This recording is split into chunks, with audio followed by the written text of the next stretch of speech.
교회 소식을 함께 나누도록 하겠습니다.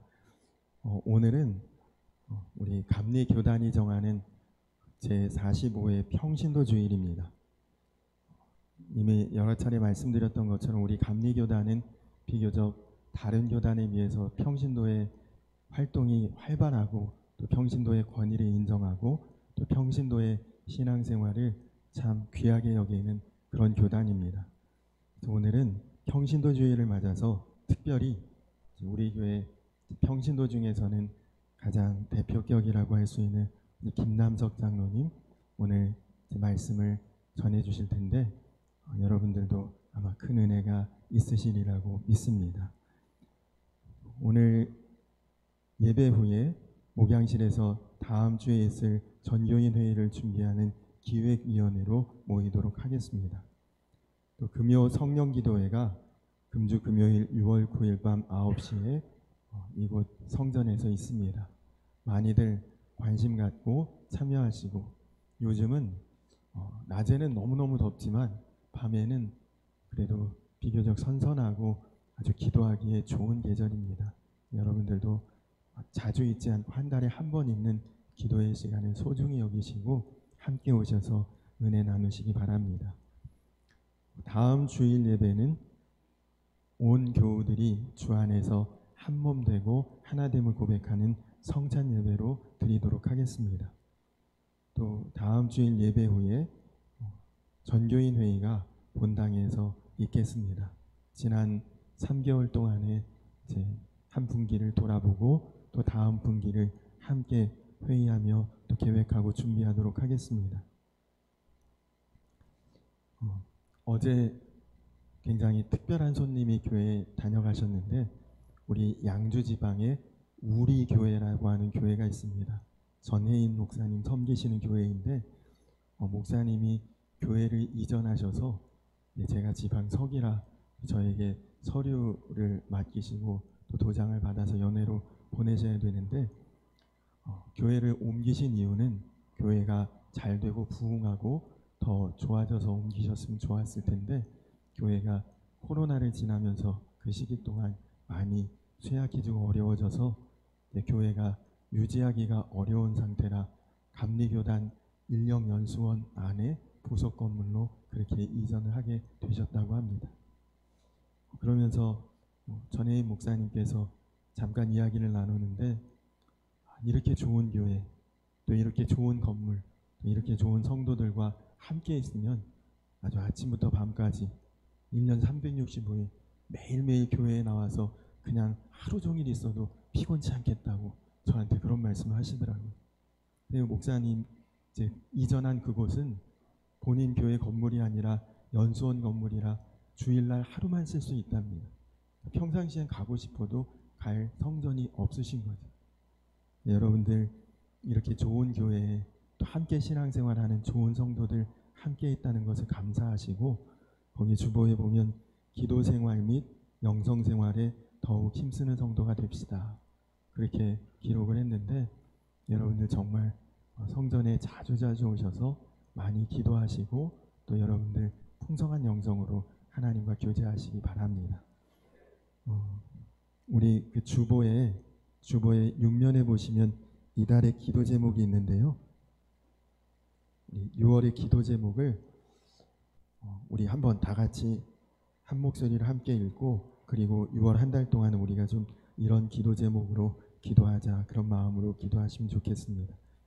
우리 6월의 합심 기도 제목 읽어보겠습니다. 1번 같이 읽겠습니다. 시작. 예수님의 제자로 청지기로 부름받은 존재로 합당한 삶을 살아가는 성도의 삶이 되게 하소서. 아멘. 아마 오늘 김남석 장로님 설교 중에 이런 내용을 전하실 것입니다. 제가 미리 원고를 주셔서 보면서 참 은혜로운 말씀이다 생각하고 정한 기도 제목이니까 같이 기도해 주시고요. 자, 2번 같이 읽겠습니다. 시작. 교회와 가정을 위한 기도의 불이 더욱 불같이 일어나고 나라와 민족을 위한 기도로 지경이 확장되게 하소서. 아멘.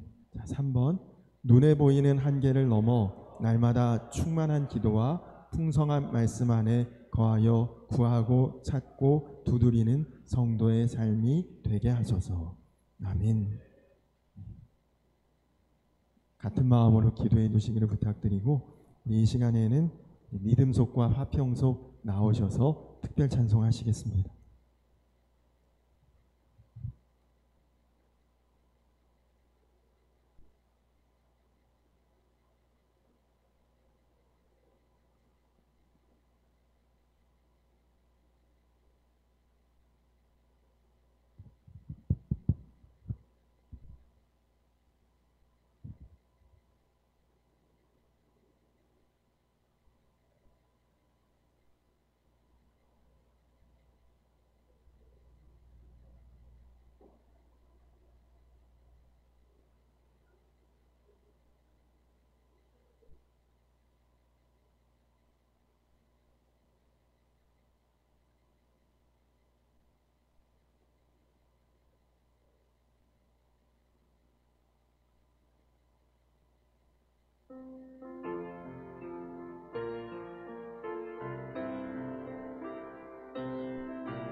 아멘.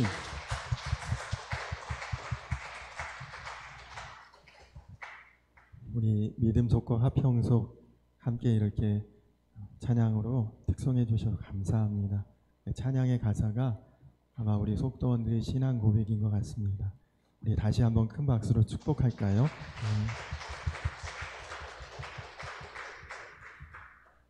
우리 이 시간에는 미리 말씀을 드렸던 것처럼 김남석 장로님 말씀 전하실 텐데 참 여러분이 만약에 우리 교회를 대표해서 설교를 하기 위해 이 앞에 나와 있다, 굉장히 떨릴 것입니다.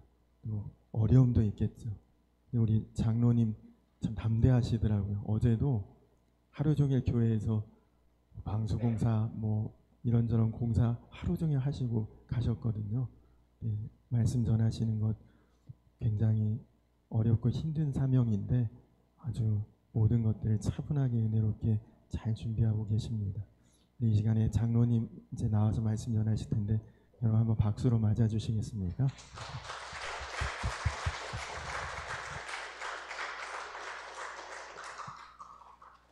성경 말씀 찾아보겠습니다. 로마서 1장 1절에 있는 말씀입니다.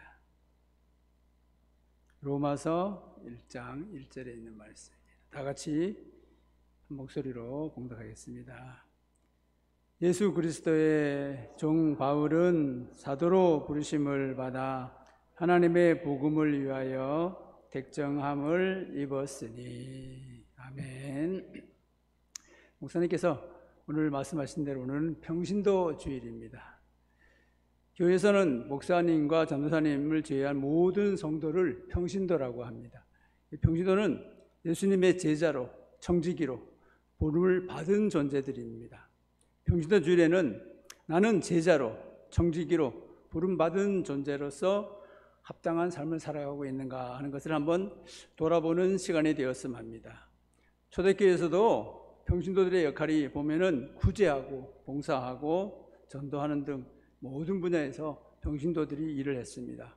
스데반 집사님과 일곱 집사님도 그러진 주어진 사명을 잘 감당했습니다. 그렇습니다. 교회의 주역, 교회의 봉사의 주역, 선교의 주역은 평신도들인 것입니다. 목사님은 평신도들이 그런 일을 잘 할 수 있도록 가르치고 깨우치고 돕고 봉사하는 직분인 것입니다. 목사님께서 평신도 주일에 설교를 부탁받고 기도하면서 생각해 보았습니다. 무엇을 설교할 것인가 가만히 생각하면서 제가 벌써 신앙생활을 한 지가 한 50년 정도 됐더라고요. 그래서 이게 나를 한번 돌아보는 시간이었습니다. 우리 집은 대관령 수도를 하시는 우리 셋째 형님이 처음 예수를 믿어서 제가 초등학교 때, 그 다음에 중학교 때 이렇게 형님 따라다니면서 교회를 다녔습니다. 그리고 고등학교는 이제 시내에 나가야 되니까 고등학교 시내로 나가기 때문에 그만 교회를 다니지 않게 되었습니다. 그러다가 군대에 가서 병장 때 이제 그때 동기의 권유로서 다시 교회에 나가게 되었습니다. 나름대로 처음 그 신설된 비행단이라서 일일이 많아서 교회도 가서 열심히 일을 하고 섬겼던 것을 볼 수가 있습니다. 그런데 갑자기 구보 시간에 막 구보하다가 그만 쓰러졌습니다. 그래 병원에 갔다니까 그때 갑상선이 부어가지고 기능이 많이 늘어났다 이렇게 판정을 받았습니다. 그래서 거기 병원에서는 고치지 못하고 서울에 있는 수도통합병원으로 입원하게 되었습니다. 그때 제 몸무게가 49kg 정도로 엄청나게 피골이 상접한 상황이었습니다. 그러면서 약물 치료를 받으면서 약 6개월 있다가 더는 치료할 수 없으니까 일반 병원에 가서 치료받으라고 그래서 의과사 제대하게 되었습니다. 집에서 치료하면서 신앙생활을 계속했는데 82년도에 여름 성경학교 교사 강습회가 있었습니다. 그때는 보통 다른 지방 전체 교사들이 다 모여서 교사 강습회 했었습니다. 그래서 거기 참석하게 되었는데 그 낮에는 이제 강습회를 하고 밤에는 부흥 집회를 했습니다. 그때 임마누엘 교회는 김국도 목사님께서 오셔서 부흥 집회를 했습니다. 그 집회 기간 중에 하나님께서 부족하고 정말 죄 많은 나를 구원하셨구나 하는 것을 제가 깨닫게 되었습니다. 그래서 엄청나게 많은 눈물을 흘렸던 것을 보세요. 제가 이렇게 하나님께서 부르셨다 하는 것을 깨닫는 시간이었습니다. 오늘 본문에 보니까 사도 바울의 부르심에 관하여서 말씀하고 있습니다. 여러분 아시다시피 이 세상에 살아가는 사람들은 아담의 타락 이후에 하나님의 저주 아래 던져졌습니다. 그래서 이 세상은 사망으로 치닫게 되었습니다. 따라서 인간들은 현실에서 늘 사망의 증상을 접하고 살아가고 있습니다. 그것을 성경에서는 눈이 멀었다, 맹인이다, 어둠에 속했다 이렇게 우리들에게 말씀하고 있습니다. 그런 자들에게 빛이 찾아오셨습니다. 이것을 부르심이라고 하고 그것을 다른 말로 구원이라고 말하고 있습니다. 어둠 속에서 진짜 현실을 바라보지 못하는 인간들에게 빛이신 예수님이 찾아오셔서 눈을 열어주신 것입니다. 그렇다면 그렇게 눈이 열린 하나님의 백성들에게 제일 먼저 들어오는 것이 무엇이었습니까? 죄입니다. 인간은 선악과를 따먹고 자기 스스로 신이 되어버린 이후부터는 자신들을 같이 챙기는데 자신들의 가치를 만들어가고 챙기는데 열심을 부리고 있습니다. 그런데 하나님의 은혜가 임하면은 어떤 무리의 눈이 열리고 하나님의 은혜가 떠난 자의 피조물의 세계가 어떠한 것인가를 다시 바라보게 만들어 주십니다. 본문에 보니까 사도 바울이 파울로스 이렇게 작은 자 이렇게 편지를 시작합니다. 사도 바울이 자신을 예수 그리스도의 종이라고 소개하고 자신을 부르심을 입었다는 말로 우리들에게 연이어 말하고 있습니다. 부르심을 입었다는 말은 자기 자신의 자발성을 전부 부인하고 부정하는 말입니다. 누군가 불러주지 않는다면 자신은 여전히 잊지 말아야 할 장소에 있었다는 것을 말합니다. 그리고 아울러 자신을 보내심을 입은 바 사도라고 말합니다. 이 사도라는 말 자체가 보내심을 받은 자라 이런 말입니다. 이 말 역시 누군가가 자신을 보내지 않으면, 다른 말로 사도로 임명받지 않으면 자신은 절대 그곳에 가지 않는다는 그런 내용을 포함하고 있습니다. 그러니까 부름이라는 말과 보내심이라는 말 모두가 우리 인간의 가능성과 자발성을 모두 부정하는 것입니다. 그런데 이 사도 바울이 바로 이 단어를 써서 자신을 소개하고 있는 것입니다. 그렇다면 먼저 사도 바울이 어떻게 부르심을 받았는가에 대해서 한번 찾아서 읽어봐야 되겠습니다. 사도행전 9장 1절부터 9절에 보니까 사도 바울의 부르심의 모습이 나옵니다. 사울이 주의 제자들에 대하여 여전히 위협과 살기가 등등하여 대제사장에게 가서 다메섹 여러 회당에 가져갈 공문을 청하니 이는 만일 그 도를 따르는 사람을 만나면 남녀를 막론하고 결박하여 예루살렘으로 잡아오려 함이라. 사울이 길을 가다가 다메섹에 가까이 이르렀더니 호련히 하늘로부터 빛이 그를 둘러 비추는지라. 땅에 엎드러져 들음에 소리 있어 이르되 사울아 사울아 네가 어찌하여 나를 박해하느냐 하시거늘 대답하되 주여 누시오니까 이르시되 나는 네가 박해하는 예수라. 너는 일어나 시내로 들어가라. 네가 행할 것을 네게 이르는 자가 있으리라 하시니 같이 가던 사람들은 소리만 듣고 아무도 보지 못하여 말을 못하고 서 있더라. 사울이 땅에서 일어나 눈을 떴으나 아무것도 보지 못하고 사람의 손에 끌려 다메섹으로 들어가서 사흘 동안 보지 못하고 먹지도 마시지도 아니하였느니라. 이렇게 말씀하고 있습니다. 사도 바울이 하나님을 섬긴다고 하면서도 예수를 믿지 않았습니다. 그리고 예수 믿는 자들을 잡아가두기 위하여 기세가 등등하여서 이곳저곳 다니며 열심을 부리며 살았습니다. 이게 사도 바울의 열심이었습니다. 이게 사울의 열심이죠. 사도 바울이 아니라 사울의 열심입니다. 예수님은 그런 자를 이렇게 표현하고 있습니다. 요한복음 12장 39절 40절에 보니까 그들이 능히 믿지 못함은 이 때문이니 곧 이사야가 다시 일렀으되 그들의 눈이 멀게 하시고 그들의 마음이 완고하게 하셨으니 이는 그들로 하여금 눈으로 보고 마음으로 깨닫고 돌이켜 내게 고침받지 못하게 하려 함이라 하였느니라. 이렇게 눈을 먼 자를 이렇게 성경에서 우리에게 말하고 있습니다. 예수를 구세주로 알지 못하는 자들은 이렇게 눈먼 자들입니다. 그런데 그에게 진짜 빛이 찾아오셨습니다. 그랬더니 어떤 일이 일어났습니까? 사도 바울의 눈이 멀게 되었습니다. 이 말은 그동안 바울이 살던 세상은 눈이 먼 세상이었다는 것입니다. 그리고 그런 세상은 진짜 세상으로 바라보던 바울의 눈에서 사실 눈이 먼 자로서의 모습을 사도 바울이 깨닫게 되었던 것입니다. 눈이 먼 자가 필연적으로 예수님을 박해하는 자입니다. 예수님을 모르기 때문에 예수님을 박해하는 자로 설 수밖에 없습니다. 그렇다면 예수님을 박해하는 삶이란 어떤 삶을 말하는 것입니까? 예수님을 의지하지 않고 자신의 힘과 세상의 가능성을 의지하는 것을 예수님을 박해하는 삶이라고 말하고 있습니다. 빛은 우리에게 찾아오셔서 바로 그런 어둠의 모습을 적나라하게 파헤치고 그 어둠의 세계에서 눈이 멀어 살던 자들에게 빛의 세계로, 다시 말해서 은혜의 세계로 끌어당기는 것입니다. 그것을 부르심이라고 말씀하고 있는 것입니다.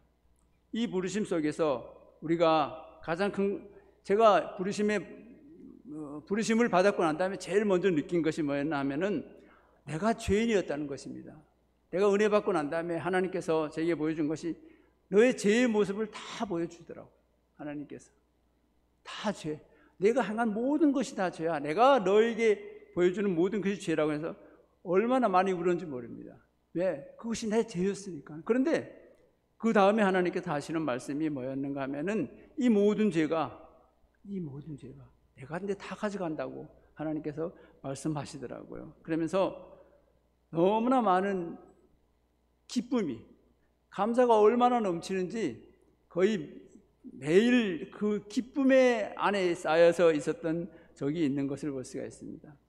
사도행전 2장에 보니까 교회가 탄생할 때 왜 불의 혀가 등장합니까? 합니다. 어둠이던 자들에게 빛이 임하여 빛으로 끌어내는 사건이 이 구원임을 보여주는 것입니다. 그런데 하나님이 우리를 빛으로 비추시고 우리에게 너희는 세상의 빛이라 이렇게 말씀하고 있습니다. 이렇게 선언하고 있습니다. 그리고 빛으로 살아라 이렇게 말합니다. 에베소서 5장 8절에 보니까 너희는 전에는 어둠이었더니 이제는 주 안에서 빛이라, 빛의 자녀처럼 행하라 이렇게 말씀하고 있습니다. 이것이 보내심입니다. 성도는 빛에 의하여 어둠에서 나와 다시 어둠에 먹혀버리는 그러한 삶을 살려고 보내심을 받았습니다. 그런데 성경에 보니까 그런 성도의 삶을 너희들의 착한 행실이다 이렇게 표현하고 있습니다.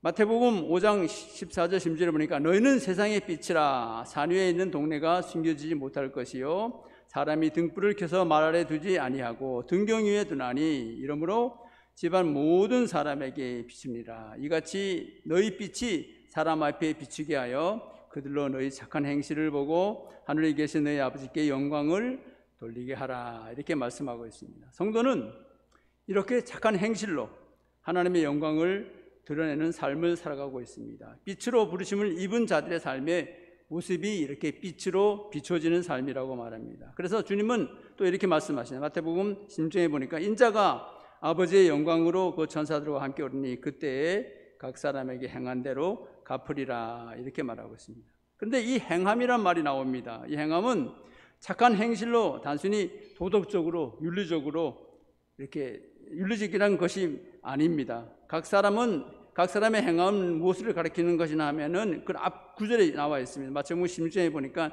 누구든지 제 목숨을 구원하고자 하면 잃을 것이요 누구든지 나를 위하여 제 목숨을 잃으면 찾으리라. 사람이 만일 온 천하를 얻고도 제 목숨을 잃으면 무엇이 유익하리요?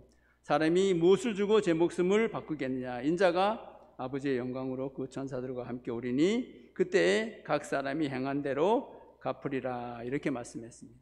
주님께서 제 목숨을 구원하고자 하면 잃을 것이고 제 목숨을 잃으면은 찾을 것이라고 말하고 있습니다. 그리고 그 행실대로 나중에 반드시 갚아주겠다는 것입니다. 그렇다면 빛으로 부르심을 입은 자들이 어떤 삶으로 보내심을 받게 됩니까?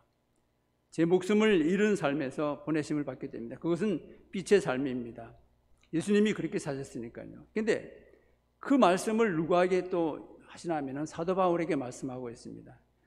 예수님께서 어둠 속에 맹인으로 살던 사도 바울에게 빛으로 찾아가셔서 그를 부르신 후에 그의 삶이 어떻게 살 것인가를 말씀하고 있습니다. 사도행전 9장의 15절 16절을 보니까 이제 사도 바울에게 예수님께서 하신 말씀입니다. 주께서 이르시되 가라. 이 사람은 내 이름을 이방인과 임금들과 이스라엘 자손들에게 전하기 위하여 택한 나의 그릇이라. 그가 내 이름을 위하여 얼마나 고난을 받아야 할 것을 내가 그에게 보이리라 하시니. 사도 바울이 예수님 만나고 난 다음에 뭔 일이 벌어집니까? 아니, 예수 만나면은 만사가 잘 되고 막 이래 돼야 되는데 사도 바울에게 예수님께서 찾아오셔가지고 이렇게 얘기하시는 거예요. 네가 얼마나 고난을 받고 얼마나 힘들지 내가 다 보이리라. 근데 가만히 보니까 예수님이 보이신 그 삶 그대로 사도 바울도 살은 것을 볼 수가 있습니다. 빛이 맹인인 바울에게 찾아가셔서 그 어둠의 빛에서 물러나게 하시고 그의 삶에 참 예수님을 만남으로 말미암아 해를 받는 삶을 살았어요. 그가 얼마나 많은 고난을 받았습니까? 매를 맞고 40에 하나 가마는 죽었다가 살아나고 파산을 당하고 그 다음에 풍랑을 만나고 온갖 고난이라는 고난은 다 받았지 않습니까? 그게 예수님을 만난 그 사도 바울이 그 빛으로 예수님을 만난 삶의 모습인 것을 볼 수가 있습니다. 이것이 사도 바울을 보내시기 위한 예수님의 뜻이었습니다. 사도 바울이 고린도후서 12장에 보니까 자신의 부르심과 사도직에 대하여 변증하면서 무엇을 가지고 변증하는가 하면은 자신의 약함을 나열하면서 그에게 말합니다. 그가 내가 부르심을 입은 증거이고 내가 사도인 증거라고 나는 나약하다, 내가 강하지 않다 이렇게 늘 말씀하고 있습니다. 그는 어떤 사람이었습니까?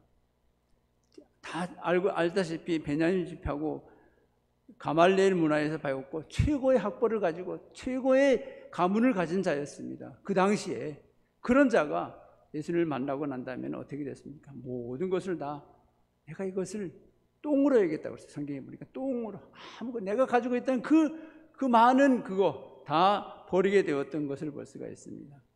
저도 부르심을 받고 하나님이 주신 은사를 하나님께서 저에게 가르치는 은사를 주셨습니다. 교회 학교에서 어린이들과 청소년들로 계속 봉사했었으며 교회를 옮길 때마다 저에게 이렇게 가르치게 하신 것을 볼 수가 있습니다. 제가 서울에서 한 3년 정도 살았는데 그때 임마누엘 교회에 갔다니까 거기도 중등부 교사가 부족하다고 그래가지고 가자마자부터 교사를 하게 되었습니다. 또 우리 성광교회에 와서도 교사로 봉사하게 되었던 것입니다. 하나님께서 저에게 이런 은사를 주셔가지고 또 이렇게 사람들에게 우리 학생들과 어린이들에게 가르치는 그런 은사를 주셨던 것을 볼 수가 있습니다.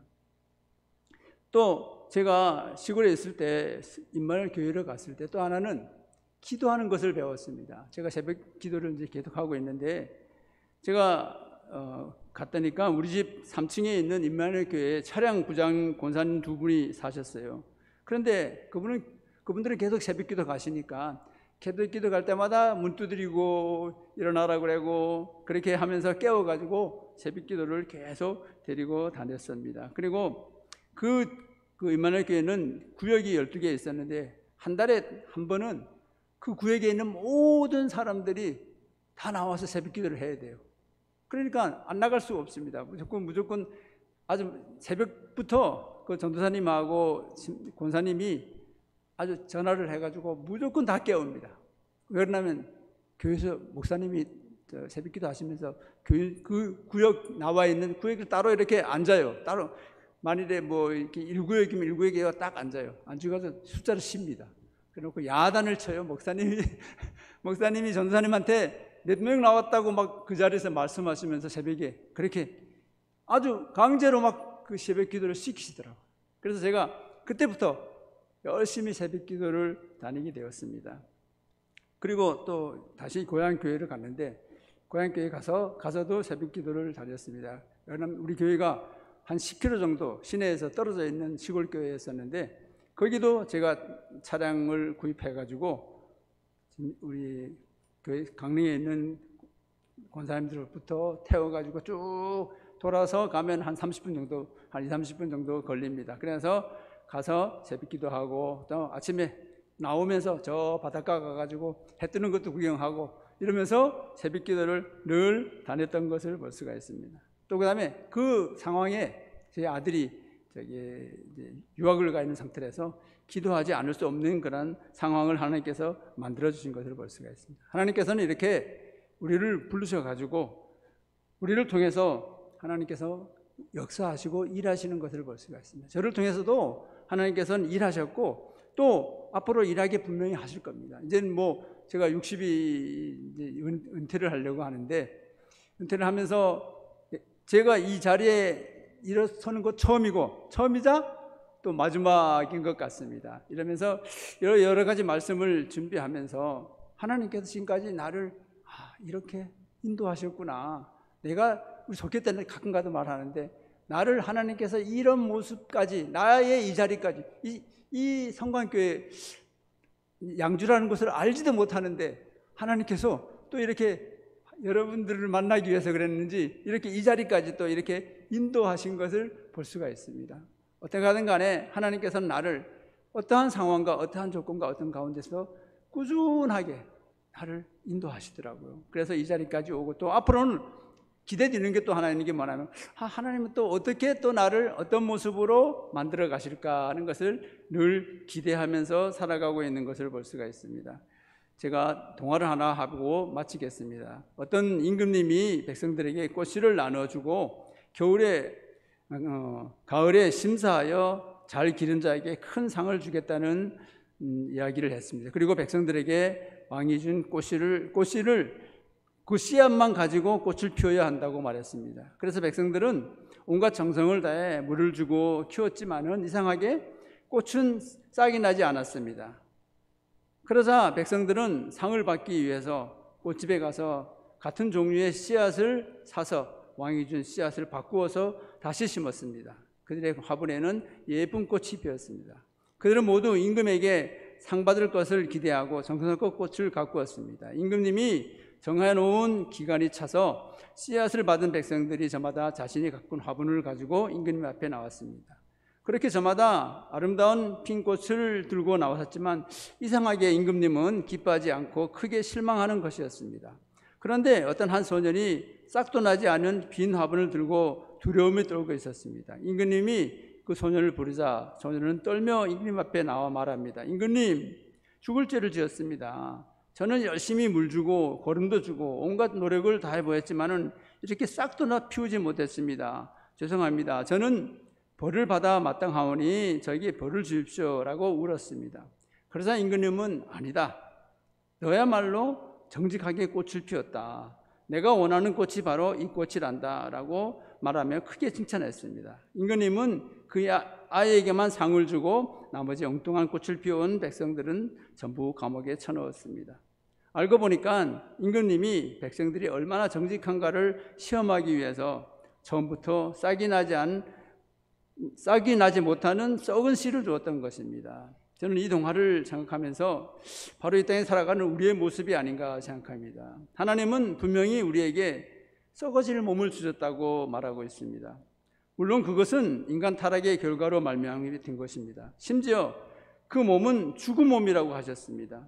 그건 절대 스스로 꽃을 맺을 수 없다는 그런 열매를 맺을 수 없다는 그런 말입니다. 하나님은 우리 성도들이 이 세상에서 얼마나 열심을 부려 성숙해서 왔는가를 대하여 별 관심이 없으십니다.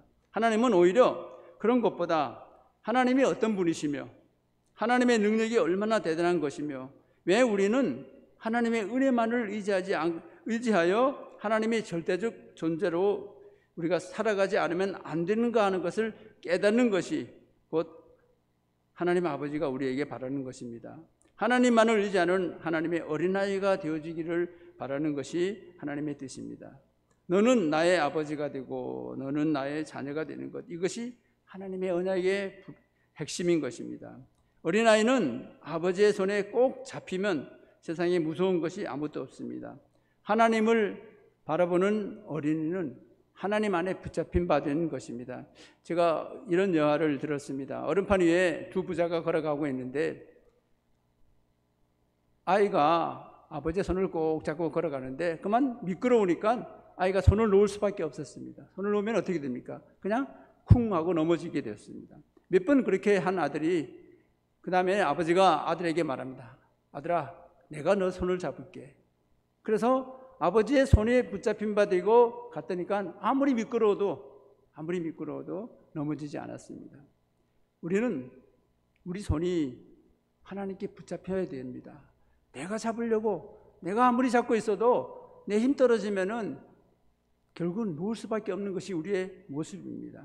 우리가 하나님께서 나를 꼭 잡아줘야지만 내가 그 잡힌 바 된 삶의 모습을 살아갈 때 내가 그 힘에 의지하여 내가 나갈 수 있는 거지 나를 절대 의지하시지 마시기 바랍니다.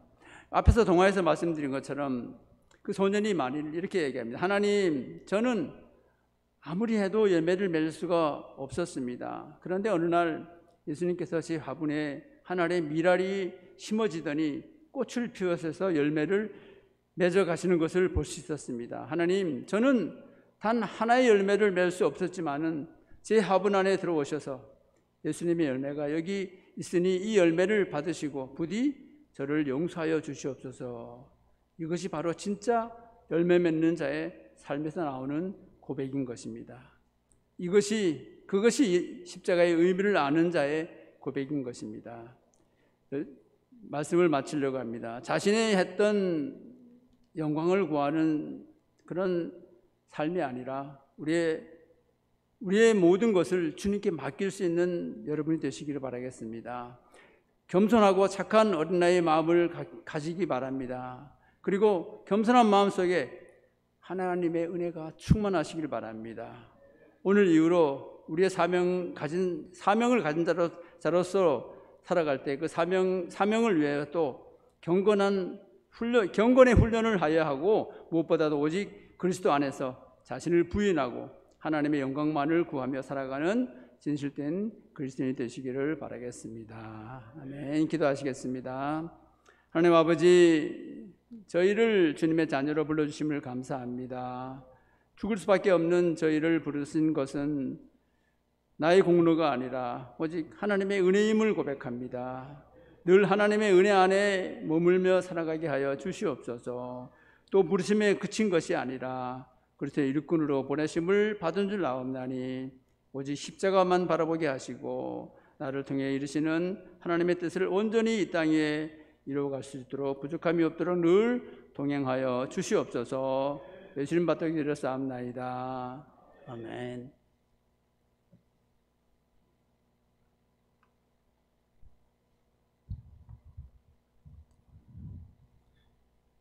여러분 모두 아주 귀한 말씀에 큰 은혜 받으신 줄로 믿습니다.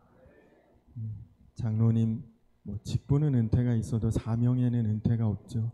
우리 장로님 앞으로도 주님의 부르심에 끝까지 순종하며 사명자로 살아가시기를 우리가 다 같이 기도했으면 좋겠고, 우리 귀한 말씀 전해주셨는데 큰 박수로 감사하다 한번 박수 쳐드릴까요?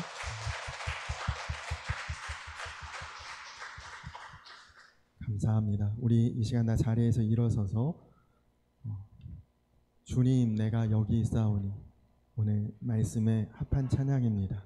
내가 주님의 부르심에 합당한 자로, 보내심에 또 합당한 자로 살게 하옵소서. 우리 찬양하시면서 준비하신 예물 봉헌하신 후에 함께 기도하고 예배를 마치도록 하겠습니다.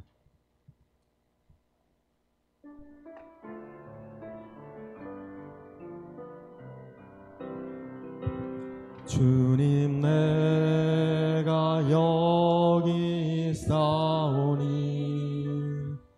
나를 보내소서. 나의 마음 나의 몸 주께 드리오니 주 받으옵소서.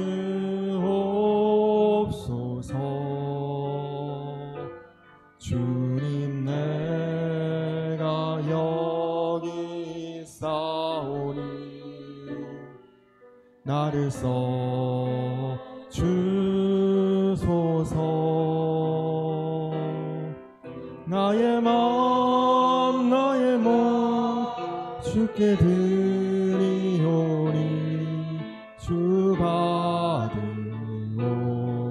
받으옵소서.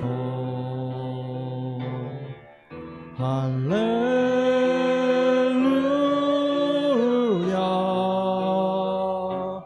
할렐루야 할렐루야 할렐루야.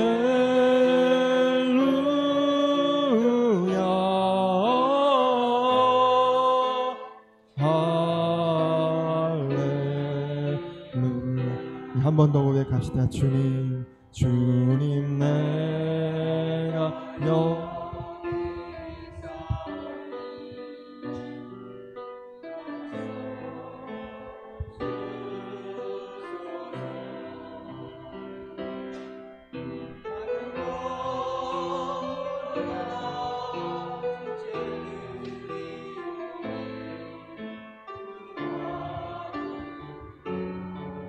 서서 주님 내가 여기 있사오니 주님 내가 여기 있사오니 나를 써주소서.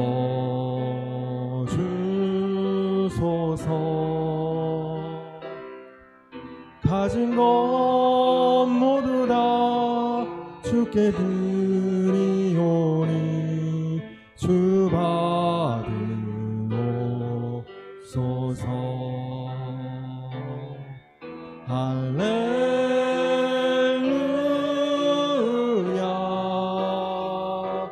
할렐루야 할렐루야 할렐루야.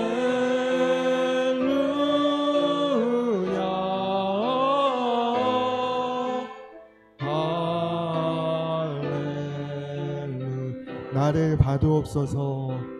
나를 받으옵소서. 나를 받으옵소서. 나를 받으옵소서.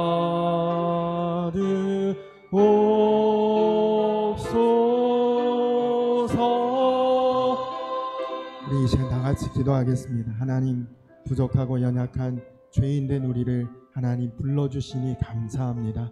하나님 그 부르심에 합당한 모습으로 주님과 더불어 동행하며 주의 뜻을 이루는 복된 삶이 되게 하여 주시고, 주님 또한 우리가 이 세상에서 주님 보냄을 받은 자로 살게 하여 주시옵소서.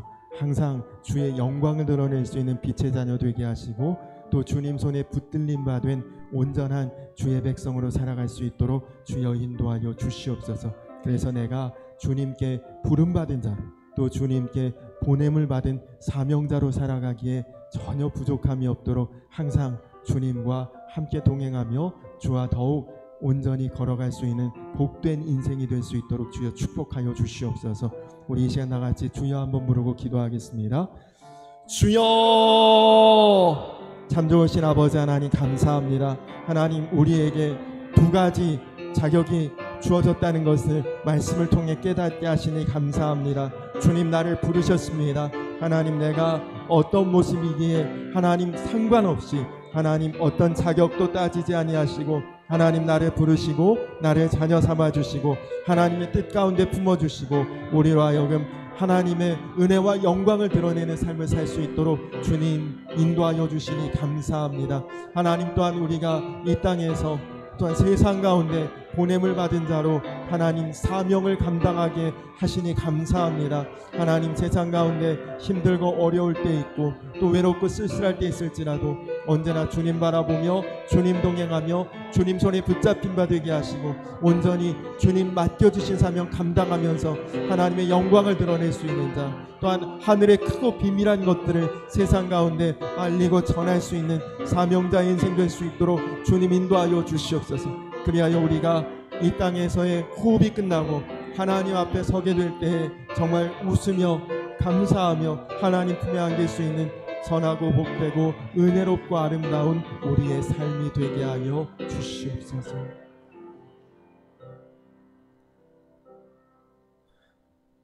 참 좋으신 아버지 하나님 감사합니다. 하나님, 우리의 자격에 상관없이 우리를 무조건 부르시고 품으시고 하나님 자녀로서 우리를 세워주시니 감사합니다. 하나님, 또 우리가 하나님의 자녀가 되었기에 또한 어두운 세상에서 빛을 발하고 또한 절망적인 세상에서 소망을 드러내고, 그리고 우리가 더욱 하나님의 영광에 합당하고 또 하나님의 은혜에 충만한 하나님 자녀로서의 삶을 살아가는 보냄을 받은 사명자로 주님 우리에게 사명을 주신 줄 믿습니다. 하나님, 이제 우리가 주님 붙들고 나아가기보다 주님 손에 붙잡힌 바 되어서 정말 주님의 크시고 강한 그 팔에 우리가 온전히 의지하고 세상에서도 온전히 합당한 은혜로 충만한 가운데 주의 영광 드러내며 살아가는 부름을 받은 자, 또 보냄을 받은 자로 주님 온전히 살아갈 수 있도록 주여 인도하여 주시옵소서. 오늘 평신도 주일입니다. 우리 장로님 귀한 말씀으로 우리 가운데 은혜를 주셨는데, 사랑하는 우리 성도님들 모두가 주 앞에서 항상 은혜로 풍성하고 축복으로 충만하고 주의 영광 드러내고 하늘에 크고 땅에 기름지고 온전한 모든 것들을 받아 누리는 복되고 값진 삶이 되게 하여 주시옵소서. 이제는 우리를 죄에서 구원하신 우리 구주 예수 그리스도의 크신 은혜와 아버지 되신 하나님의 놀라우신 사랑과 하나 되게 하시는 성령의 교통하심이 이제 부름받은 자로 또 보냄받은 자로 삶을 살아가기를 결단하는 사랑하는 모든 주의 자녀들 위해 이제로부터 영원토록 함께하여 주시기를 간절히 축원하옵나이다. 아멘.